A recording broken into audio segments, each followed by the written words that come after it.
Hello and welcome into another episode of Locked On Wolves. Today on the show, let's talk about D'Angelo Russell and Rudy Gobert and just how perfect that pairing will likely be for the Wolves. Will hopefully be this fall and beyond. Also, how will Anthony Edwards and Karl-Anthony Towns play off of the Rudy D'Lo pick and roll duo? We'll also finish with a couple more observations of the upcoming, or I guess last week's schedule release for the upcoming season. We'll cover it all here today on the show. Welcome in. You are Locked On Wolves.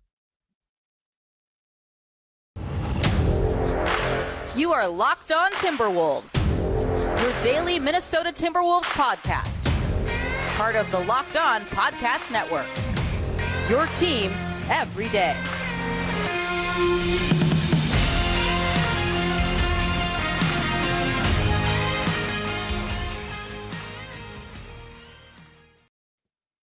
Hello and welcome to the Locked On Wolves podcast, part of the Locked On Podcast Network, your team every day. My name is Ben Beecken. I'm the host of Locked On Wolves. Happy Monday, everybody. Hope you had a fantastic weekend, and a big thank you for making Locked On Wolves your first listen each and every day. Of course, Locked On Wolves is free and available everywhere, including YouTube, as well as all of your favorite audio platforms, from Apple to Google, Spotify to Odyssey, and beyond. Wherever you listen to podcasts, you can find Locked On Wolves, as well as all of your other favorite Locked On Podcast Network programs. You can also follow on Twitter at Locked On T-Wolves and at Beecken with two B's, two E's, CKEN. All right. Quiet weekend. We're in the meat of this lull of the offseason before things really kick off. We're starting to hear all the, so-and-so's in the best shape of their lives, that sort of stuff as players start to kind of reassemble. D'Lo is at the Vikings game this weekend, and there's lots of Anthony Edwards talk about the kind of shape he's in. John Krasinski calling him a monster, saying that he's heard from people around the team that he's going to be a monster, or looks like a monster now with the way his offseason's been. Tons of that talk ongoing now. And we need that. It's exciting. We're less than a month away now from training camp. Today, I want to get a little bit more into the weeds, kind of the nuts and bolts of a pairing that I'm very excited about this year. D'Angelo Russell and Rudy Gobert, obviously two of the Wolves' top four players. And, the anticipated debut of Rudy Gobert, much by far the biggest, most talked about move across the league this entire offseason. But we haven't really talked about the D'Lo Rudy thing as much as we've talked about Towns and Rudy and the overall dynamic of Rudy Gobert's impact on both ends of the floor. But specifically, what's the pairing between D'Lo and Rudy Gobert look like? So I want to spend the first chunk of the show on that. And then I want to talk a little more schedule here at the end of the show. We touched on a little bit on Friday's program, but there's a couple more observations that I want to make regarding the schedule. And also ESPN talked about, they had an article where they basically talked about their favorite, they had writers talk about their favorite upcoming matchups this year. So I want to dig into that a bit here at the end of the show today. First, though, let's talk about D'Lo and Rudy. So, it's one of those things that's just kind of like offhanded, remarks of like, oh, well, the D'Lo Rudy pick and roll is gonna be amazing this year. Yeah, well, just how good, and just how good are each of those guys in their respective roles in pick and roll game? Everyone knows Rudy's one of the best rollers in the league. We hear the term roll gravity a lot. If you're not familiar, basically that means how impactful is this particular big, in this case, Rudy Gobert, when he rolls to the basket, and not necessarily like it's obviously built around his success and his efficiency at the rim, but that's not the only thing that plays into roll gravity, right? It's the threat of Rudy Gobert setting a screen and rolling to the rim is what makes him so dangerous. And let's unpack that a bit more. So the first piece of it is you have to actually be a good screener. Rudy Gobert is arguably the best screen setter in the entire NBA. Kevin Garnett was for a long time with Minnesota and then with Boston. And Rudy, I don't know that he's on KG's level overall. I mean, both are, one is a Hall of Famer. Rudy's very likely going to be a Hall of Famer, a three-time Defensive Player of the Year, but I digress.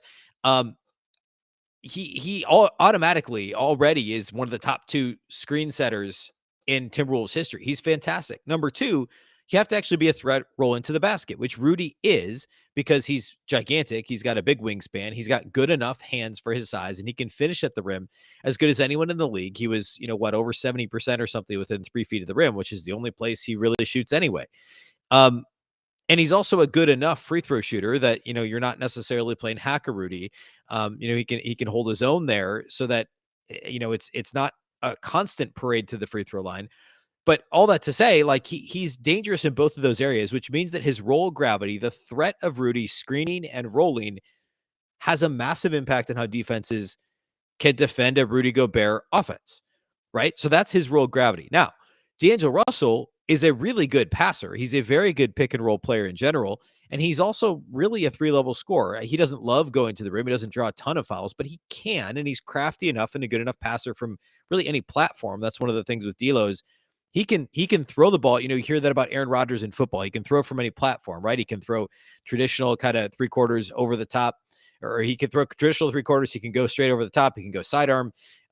He could throw the ball underhanded. It's Matthew Stafford's another quarterback who could do that in the NFL off of any platform, and their arm can be at any angle. Essentially, D'Lo kind of does the same thing in terms of when he's passing the ball, he can pass at any point, right? He can be crafty going to the rim, underhand shovel pass, bounce passes. He's a fantastic bounce passer. A lot of guys aren't great at that. He's very good in that regard. He could throw full court, baseball style passes. He could throw skip passes.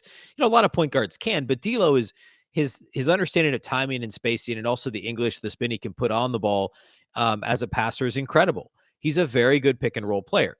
To me, it's just such a fantastic dynamic pairing because you're talking about one of the league's best rollers and one of the league's best passers, and the numbers back that up too.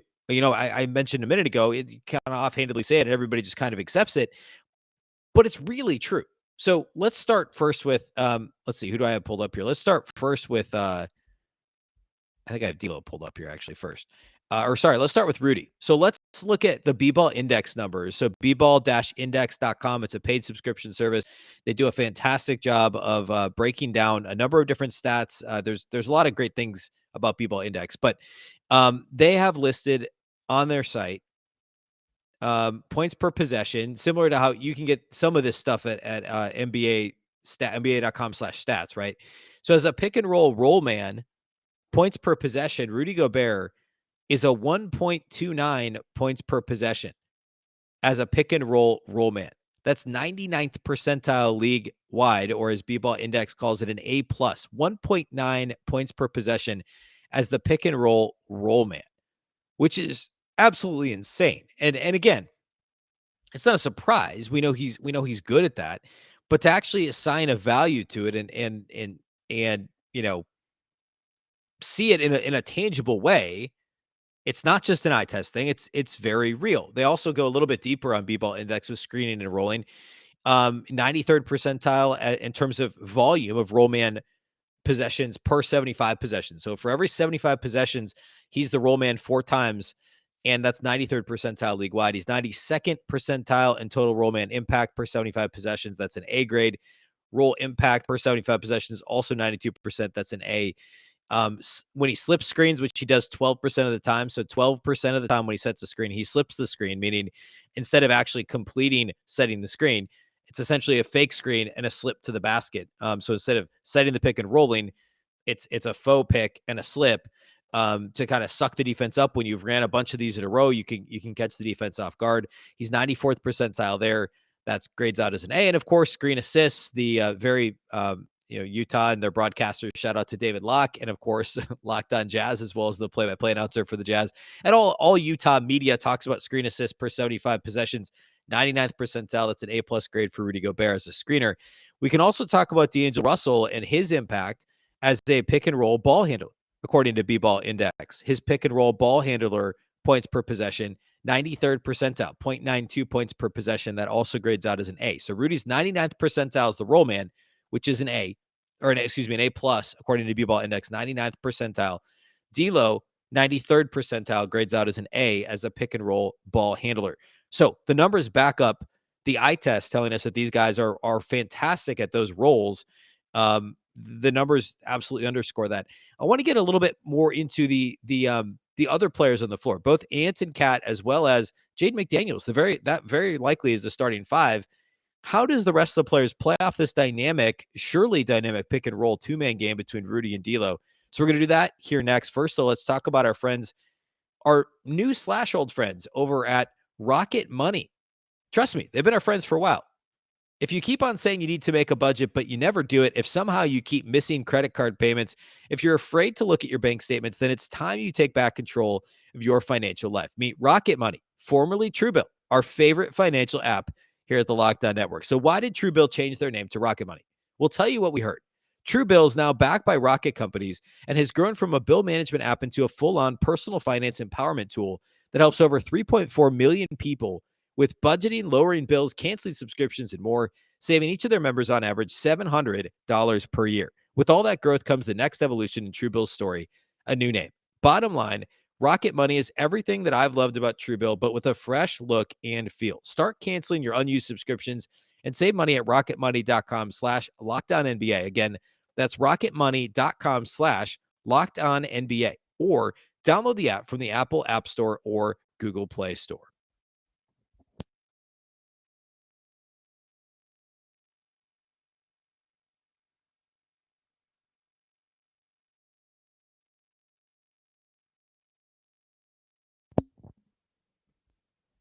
All right, let's continue the D'Lo Rudy conversation, but enter a couple of, well, actually three other players on the Wolves roster. And then by extension, I want to talk a little bit more about the Wolves' depth. And we've done a lot of that, but in the context of the Rudy D'Lo two-man game. Now, first, let me say this. I'm not necessarily saying that I think that the Wolves offense night in and night out will always key off of a Rudy Gobert screen and a D'Lo, ball handling in pick and roll game. I don't think that that's necessarily going to be like the linchpin of the offense. We obviously saw quite a bit of D'Lo pick and roll ball handling last year. We saw a lot of Karl-Anthony Towns in the mid post, kind of the free throw line extended. I talked a little bit last week. I don't remember which show it was about.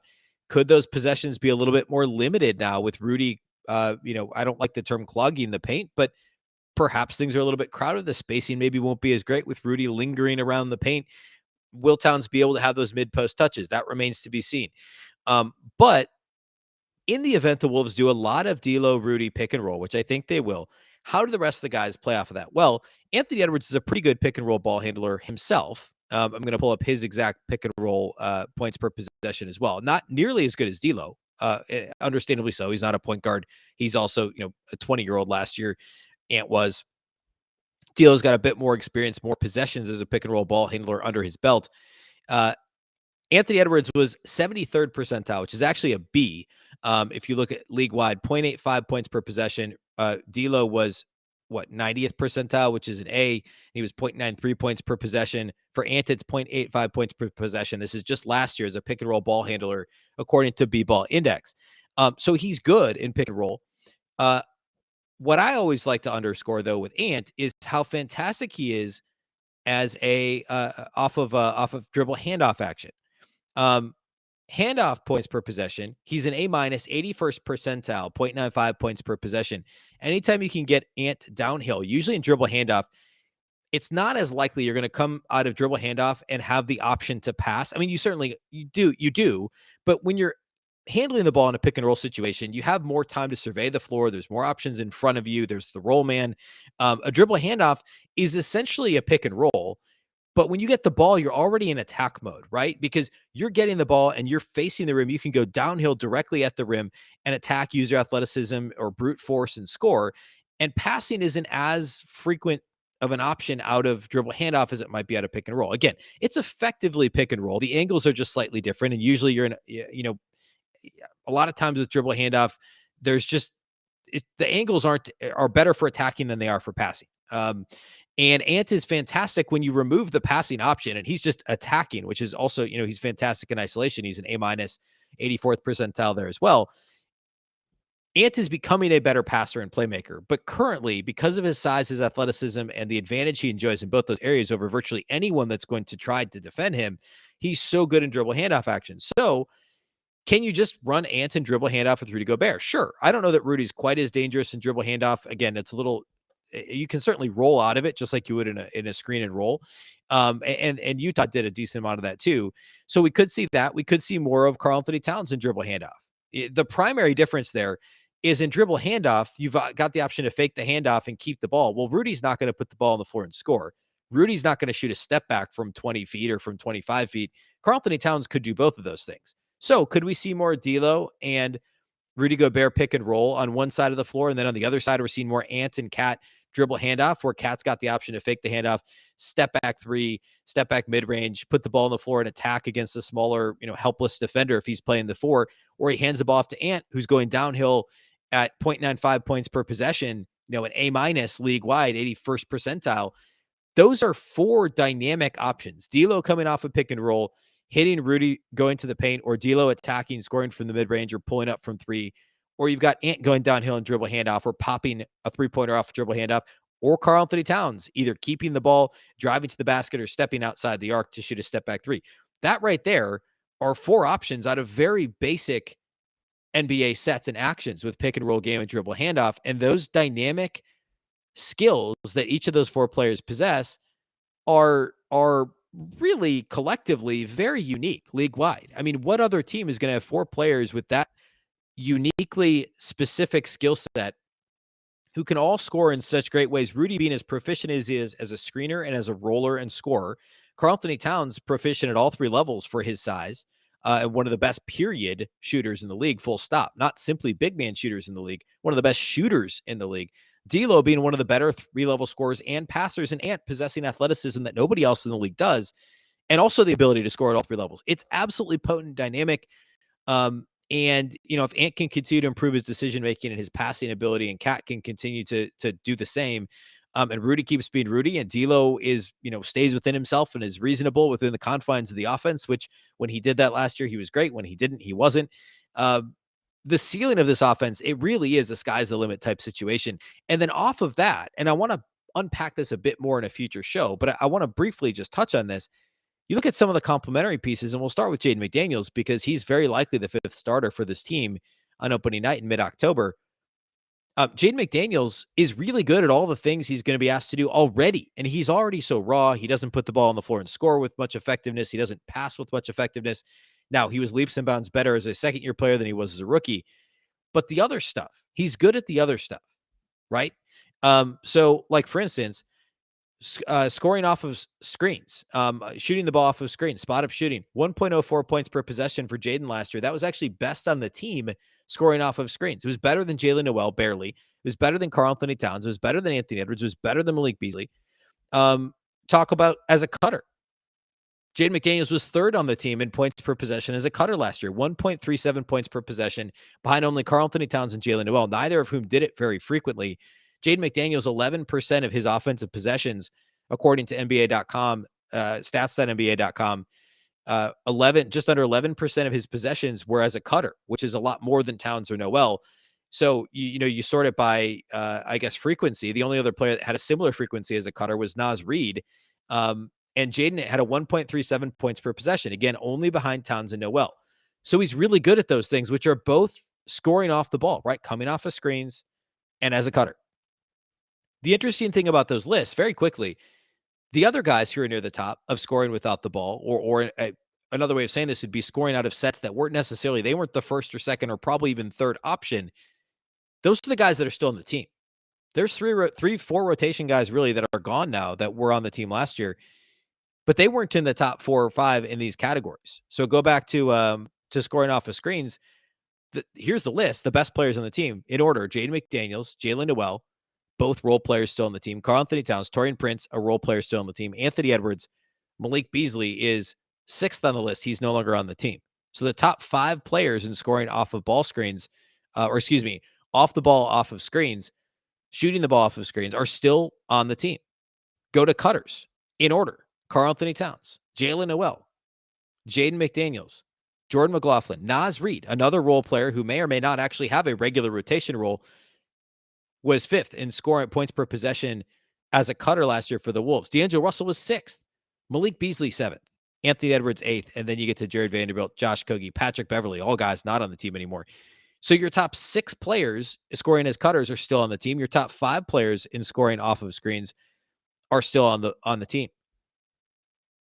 I mean, I'm not saying that like Tim Connolly and Sachin Gupta in the front office sorted these, NBA.com/stats sorted these categories and were like, oh, well, we'll keep the top 5. But that's not an accident. They're keeping guys who can score effectively without needing plays run for them, that are going to be successful as the 5th, 6th, 7th option on the roster. Jaden McDaniels is the best example of that, but Jalen Noel as well off the bench. Jordan McLaughlin can Naz Reid, guys that McLaughlin and Reid may not play every single night because, I don't know, Rudy Gobert and Karl-Anthony Towns are on the team. Kyle Anderson is on the team. He's going to play at the 4. Austin Rivers Bryn Forbes, they're going to vie for the same minutes, and Jalen Noel are all going to vie for the minutes Jordan McLaughlin's fighting for.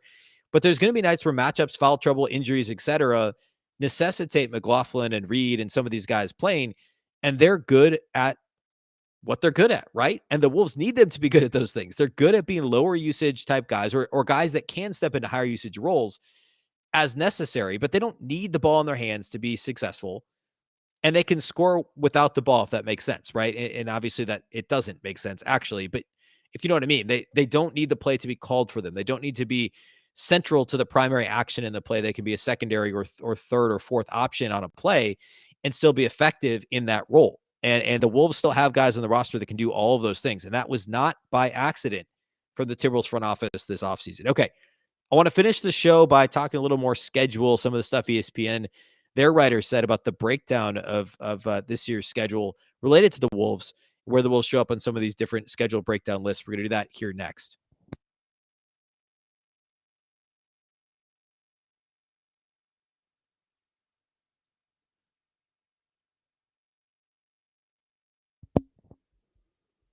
All right. So the Timberwolves schedule was released last Wednesday afternoon. We're still, I guess that was 5 days ago. We talked about them opening the season at home against the Oklahoma City Thunder and Minnesota native Chet Holmgren on Wednesday. What is that? October 19th, I believe, if I'm not mistaken. And we talked about some of the highlights, the difficulty or the easy start to the schedule and really the difficult stretch coming around the All-Star break on either side of it in February. But there's also a breakdown on ESPN called NBA Schedule 22-23, the games you won't want to miss this season. And it's obviously very arbitrary, but it's a bunch of NBA writers who got together and listed out some of the better games this season. The Wolves are mentioned several times, so I want to breeze through those and give my thoughts. The first is, of course, it's listed under Bad Blood, must-see reunions. Timberwolves at Jazz, December 9th. That's at 8 p.m. Central tip. They play at Target Center earlier in the year, so the Jazz, Rudy will face the Jazz at Target Center first. The first time to Utah is December 9th at 8 p.m. Central. And the write-up says there figures to be plenty of thank you signs in Salt Lake City, thanks to Gobert for developing into one of the best defensive big men in the game over 9 seasons. I mean, I don't know. There's a lot of qualifiers there. One of the best defensive players or the best defensive big man. It's not one of the best defensive big men. He is the best defensive big man. And then it says, thanks to the Wolves for giving it 5 first-round picks. All right, so we'll look forward to that one. Obviously, that one's going to be circled on everyone's calendar. There's also a category, big postseason rematches. Timberwolves at Clippers, December 14th, so shortly after the Jazz game, 5 days later at 9 p.m. Central, and that's an ESPN game, I think a Friday night. The write-up says, let's be honest, the matchup lost some luster when Patrick Beverley, the ex-Clipper, got so much glee from playing a role in his former team's premature exit, of course, in the play-in last year. Got traded to Utah in the Gobert deal. Good thing Anthony Edwards is more than capable of picking up the trash-talking slack, although the presence of Paul George and Kawhi Leonard makes LA a much more dangerous foe than the team the Timberwolves bounced last year. Yeah, definitely. The Clippers are going to be good. A lot of people think they're going to be a top 2 or 3 seed in the West. The Wolves, I think, will be somewhere in the 3 to 5 range, as I've talked about before. So that should be a really fun matchup. And of course, it'll be a lot more fun if Kawhi and PG can be on the floor. There's also the first year fireworks, rookie debuts, and showdown. So yeah, Thunder at Wolves, which I already talked about, October 19th. Doesn't even mention that Chet's from Minnesota. Of course, that's a local angle that people will be excited about. So but the interesting thing is here, Kevin Pelton actually does the little blurb for this matchup, and he says Chet Holmgren's debut will test him against perhaps the NBA's best front court, which pairs 3-time Defensive Player of the Year Rudy Gobert with 2-time All-NBA pick Karl-Anthony Towns. Will get an early indication whether Oklahoma City wants Holmgren to defend on the perimeter or stay in the paint. This weekend, by the way, Chet guarded LeBron on the perimeter in the Pro-Am game, and I guess got banged up a little bit. Didn't watch it, but I saw that Chet did try and guard LeBron on the perimeter. We know that he likes to try and do that. We'll see if he's able to set a foul trouble against this particular, this massive front court of Rudy and Cat. The last thing is which is a Christmas Day matchup that's not featured. So the Christmas Day matchup that isn't. Tim Bontemp says Wolves Clippers. LA is the NBA's deepest team, has an excellent coach in Ty Lue, and provided Kawhi and PG are healthy, will be the favorites to win the West. As for Minnesota, I think the Wolves will win 50 games for the first time since Kevin Garnett's prime. They better. That would only be a 4-game improvement from last year. And they have one of the NBA's most charismatic young stars in Anthony Edwards. Ant-Man is just the kind of player who should be on the Christmas Day stage. And like John Morant and the Grizzlies this year, Could easily see the Wolves getting the Christmas Day call next year if they have a breakout season. How about that? A write-up about the Wolves and how they should play on Christmas Day that doesn't even mention Karl-Anthony Towns or D'Angelo Russell. At any rate, though, yes, it was a little surprising to me the Wolves weren't on the Christmas Day slate. I mean, I understand why like the Knicks were on the Christmas Day slate. I don't, nobody really wants to watch the Knicks. I understand why they're there. I get it, right? Um, and I guess Memphis is there, and that makes sense. So maybe the Wolves are a year away, but which, by the way, I guess I might as well finish complaining about that if I can get my 2 cents on the Christmas Day slate. So Bucks Celtics is of course going to be fun. Grizzlies Warriors will be a lot of fun too. Nets at Sixers. I mean, who knows what happens with KD and Kyrie, right? So that could be a complete dud.